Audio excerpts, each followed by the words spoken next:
জি, আমাদের আমাদের দিক থেকে হচ্ছে একটি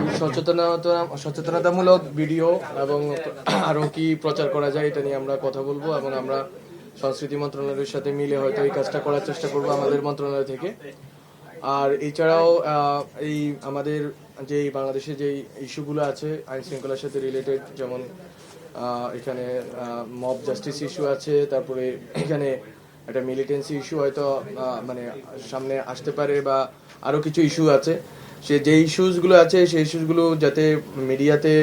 ভালোভাবে উপস্থাপিত হয়, এবং আসলে এটাকে মনিটর করার একটা আমরা চিন্তা ভাবনা করতেছি গত 7-8 মাসে, এবং সামনের দিনগুলোতে মিডিয়া কিভাবে এটাকে ফোকাস করবে, এটা আমরা মনে করি যে আমাদের মন্ত্রণালয় থেকে এটা আমরা মিডিয়ার সাথে খুব শীঘ্রই বসবো, এবং যারা মিডিয়াতে স্টেক হোল্ডার আছে বসে আমরা এমনভাবে পরিকল্পনা করার চেষ্টা করব, ঢেলে সাজানোর চেষ্টা করবো এই এস্টাবলিশমেন্টকে, যাতে হচ্ছে যে জনগণ সঠিক তথ্যটা পেতে পারে, এবং যে ফেক নিউজগুলো ছড়ানো হয় জনগণের ভিতরে উত্তেজনা তৈরির জন্য বা বিভিন্নভাবে হয়